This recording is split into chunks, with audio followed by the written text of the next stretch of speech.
हर शहर में मकान का एड्रेस होता है ताकि उसे यूनिकली आइडेंटिफाई किया जाए बहुत सारे मकानों में। उसी तरीके से जब भी आप डेटा स्टोर करते हैं मेमोरी में, तब एक यूनिक वेरिएबल नेम दिया जाता है उसे, ताकि उसे यूनिकली रिकग्नाइज किया जाए करोड़ों वेरिएबल्स की भीड़ में। यहाँ पर वेरिएबल का नाम है myvar। जो ये काला हिस्सा देख रहे हैं आप, काला पैच, वो एक छोटी सी जगह है आपकी बड़ी मेमोरी में जो डिफाइन की गई है उस पर्टिकुलर वेरिएबल के लिए। वेरिएबल डिफाइन होता है कुछ इस तरीके से। पहला वर्ड है इंटीजर यानी कि डेटा टाइप, उसके बाद स्पेस देने के बाद वेरिएबल का नाम myvar, और फिर वेरिएबल की वैल्यू। दाएं से पढ़ेंगे तो ज़्यादा सेंस बनेगा, दाएं से बाएं तरफ पढ़िए। 100 गया है माई वेरिएबल में और इसका टाइप है इंटीजर टाइप। वेरिएबल दोस्तों नाम अगर तोड़ के पढ़ेंगे आप तो वेरी प्लस एबल। वेरी का मतलब होता है जो बदल सके वक्त के साथ, एबल मतलब काबिल हो। तो अगर हम इस वेरिएबल को दोबारा बदलने की कोशिश करेंगे तो क्या ये बदलेगा? बिल्कुल बदलेगा। ये देखिए कुछ इस प्रकार से। अब ये हो गया 200। नाम तो ठीक है, वैल्यू भी ठीक है, पर जो डेटा टाइप है उन्हें डिफाइन करना होता है और वो कई प्रकार के होते हैं। फिलहाल मोटा मोटी तो 2 टाइप के हैं, प्रिमिटिव और ऑब्जेक्ट टाइप। प्रिमिटिव फिर डिवाइडेड है 8 टाइप्स में, बूलियन, कार, न्यूमेरिक फिर डिवाइडेड है 2 टाइप्स में, इंटीजर और फ्लोटिंग टाइप्स। इंटीजर डिवाइडेड है बाइट, शॉर्ट, इंट, लॉन्ग में, और फ्लोटिंग टाइप्स फ्लोट और डबल में। ऑब्जेक्ट टाइप जो है दोस्तों, उन्हें समझने से पहले ये बात समझ लीजिए कि 8 टाइप के प्रिमिटिव टाइप्स हैं आपके पास। ऑब्जेक्ट टाइप होते हैं इस प्रकार से कुछ, जैसे कि एक ऑब्जेक्ट या स्ट्रिंग, एरे इत्यादि। ऑब्जेक्ट टाइप समझने से पहले आपको क्लासेस क्या होती है ये समझना होगा, जो कि काफ़ी बड़ा और लेंथी टॉपिक है, वो आएगा फ्यूचर में। तो इस प्लेलिस्ट को फॉलो करते रहें और सब्सक्राइब करें इस चैनल को। ऑब्जेक्ट टाइप आपको तभी समझ आएगा जब हम क्लासेस डिस्कस करेंगे। फिलहाल आप समझतेंगे कि प्रिमिटिव टाइप्स जो 8 डिस्कस किए हैं उन्हें हम डिटेल में जान लेते हैं। सबसे पहला है बूलियन टाइप। बूलियन यानी कि ट्रू या फॉल्स, बस 2 ही वैल्यूज लेता है ये। इसका डिफ़ॉल्ट साइज जो आपकी मेमोरी पे कंज्यूम होगा वो है 1 बिट, बस इतनी ही स्पेस लेता है, तो बहुत ही बेहतरीन। अगला है कैर यानी कि कैरेक्टर टाइप। ये 2 बाइट्स ऑफ मेमोरी लेता है आपके सिस्टम पर। बाकी 4 हैं integer types, byte, short, int और लॉन्ग। ये लेते हैं 1, 2, 4 और 8 बाइट्स रेस्पेक्टिवली।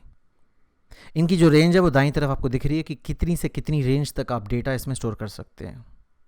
और आखिरी 2 हैं हमारे फ्लोटिंग टाइप्स यानी कि फ्लोट और डबल। ये 4 और 8 बाइट्स लेते हैं।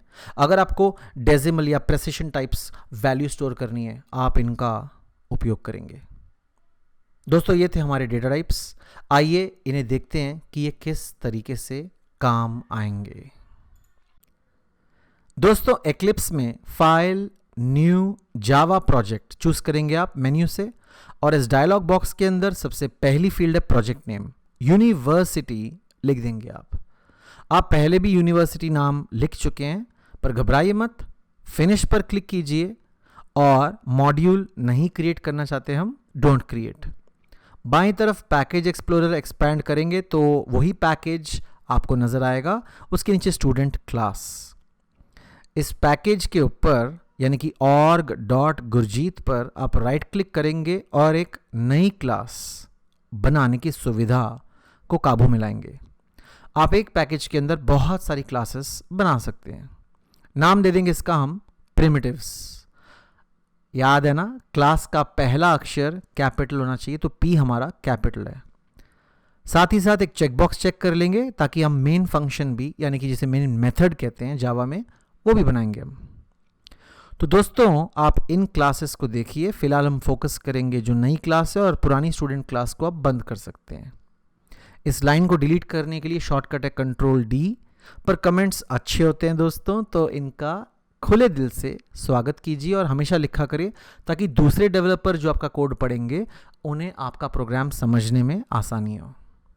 वेरिएबल डिक्लेयर और इनिशियलाइज करने के लिए डेटा टाइप का नाम स्पेस वेरिएबल का नाम, असाइनमेंट ऑपरेटर इक्वल टू और फिर वैल्यू उस वेरिएबल की 100। येलो अंडरलाइन बी के नीचे मौजूद है, यानी कि कोई वार्निंग दे रहा है हमें कंटेंट असिस्ट एक्लिप्स का। आप इन वार्निंग्स को बाई तरफ भी एक्सक्लेमेशन मार्क पर क्लिक करके देख सकते हैं या फिर कंट्रोल 1 दबाकर भी अपने कीबोर्ड पर। फिलहाल आप दोस्तों बी को यूज नहीं कर रहे ना कहीं पे, इसलिए ये वार्निंग आई है। खैर आइए आगे बढ़ते हैं, अगला डेटा टाइप डिक्लेयर करते हैं। शॉर्ट नाम दे देंगे पेटी कैश, इक्वल टू उसकी वैल्यू 1 2 3। सेमीकॉलन अंत में लिखना बहुत ज़रूरी है क्योंकि सेमीकॉलन से कंपाइलर को पता लगता है कि आपकी स्टेटमेंट यहाँ पे ख़त्म होती है। हर वेरिएबल पे गौर फरमाइए, कैमल केस में है, जैसे कि पेटी कैश का पी छोटा है, सी कैश का बड़ा है, लोन अमाउंट में एल छोटा है और ए बड़ा है। समझ रहे हैं आप? इसे हम कैमल केस कहते हैं। जैसे कि ऊंट की पीठ होती है, पहला अक्षर छोटा, दूसरे वर्ड का पहला अक्षर बड़ा। अगर आप लॉन्ग लेगेसी एसेट वर्थ की वैल्यू चेक करें तो अंत में जो 733 है उसके बाद एल है, वो एल फॉर लॉन्ग। अगर आप एल नहीं लिखेंगे तो कंपाइलर आपको एरर देगा और ये बोलेगा कि इतनी बड़ी वैल्यू मेरी समझ में नहीं आ रही, ये कौन सा इंटीजर है। जब आप एल लिखते हैं तो कंपाइलर को समझ आ जाता है। कोशिश करें अपर केस एल यानी कि बड़ा एल यूज़ करें क्योंकि वो डेवलपर को आसानी से समझ में आ जाएगा, वरना छोटा एल तो 1 लगता है दूर से, इसलिए प्रेफर्ड है कि आप एल कैपिटल में लिखें। अगर आप फ्लोट और डबल वैल्यूज देखेंगे तो एफ और डी भी लगा है उनके आगे लाइन नंबर 13 और 14 पे। आखिरी 2 वैल्यूज है कैरेक्टर, वाई डिम और एक्स डिम। आप इन्हें इस तरीके से खूबहू डिफाइन कर सकते हैं बेझिझक।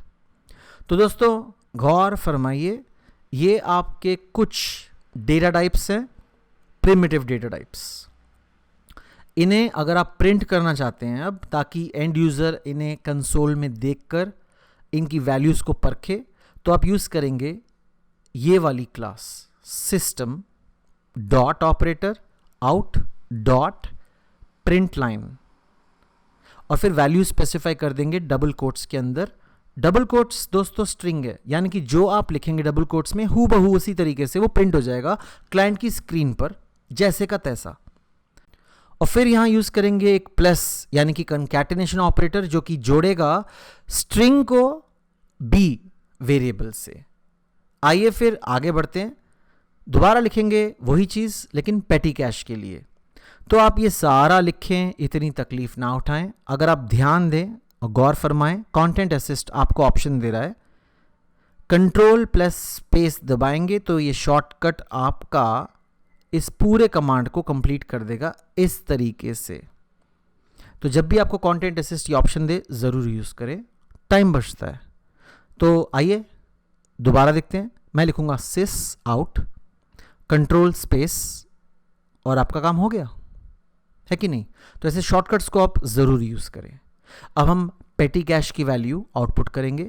याद आपको बताया था कि स्ट्रिंग यानी कि डबल कोट्स में जो लिखेंगे वैसे का वैसा ही बाहर कंसोल पे आ जाएगा। प्लस लिख के ऊपर जो वैल्यू है लाइन नंबर 9 पे पेटी कैश वो कंकैटिनेट कर देंगे। इसी प्रकार से जो आप समझ गए हैं आप, बाकी वैल्यूज भी हम ऐसे ही करेंगे। कोशिश कीजिए कॉपी पेस्ट करें ताकि टाइपोज और एरर्स कम हो आपकी तरफ से। तो मैंने सारा कॉपी करके यहाँ पे अब पेस्ट कर देना है आपका वक्त बचाने के लिए, लेकिन आप इन सब को ज़रूर मेरे साथ हैंड्स ऑन करें और इस वीडियो को पॉज करके ये सब लिख के इनका आउटपुट आप रन करेंगे मेरे साथ। तो वीडियो को प्लीज़ पॉज कीजिए, लिखिए ये सब, समझिए इसे अच्छे तरीके से और फिर इसे रन करेंगे हम ऊपर VCR ग्रीन बटन दबा के और आउटपुट आपका आ जाएगा आपके सामने। ये देखिए हूबहू जैसा हमने चाहा था वैसा ही। तो दोस्तों अगर आप गौर फरमाएं, जो लॉन्ग फ्लोट और डबल सफिक्स वैल्यूज़ थी लाइन नंबर 12, 13 और 14 पर। तो दोस्तों ये समरी ले लेते हैं हम इस चीज़ की और एक बार इसे प्रीव्यू कर लेते हैं जो हमने काम किया है अभी तक। ये जो L है अक्षर एंड में लॉन्ग के, ये आपने इसलिए देना था कि कंपाइलर समझ सके कि इतना बड़ा ये वैल्यू है किस चीज़ के लिए, क्योंकि इतनी बड़ी अगर आप मेमोरी कंज्यूम कर रहे हैं तो वो जानना चाहता है कि क्या आप श्योर हैं कि इतनी बड़ी मेमोरी आपको कंज्यूम करनी है, और आप कहेंगे हाँ बिल्कुल। कमेंट्स का उपयोग ज़रूर करें, ये आपके और अदर डेवलपर्स के काम आता है कोड को अच्छे तरीके से समझने में, कई महीनों सालों बाद भी।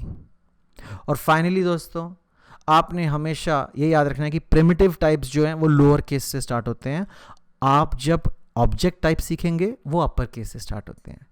इस वीडियो को दोस्तों लाइक, शेयर, सब्सक्राइब करें अपने दोस्तों के साथ, और ये एक बार आप प्रैक्टिकल इसका ज़रूर करें वरना आप भूल जाएंगे। चलिए आगे बढ़ते हैं दूसरी वीडियो की तरफ।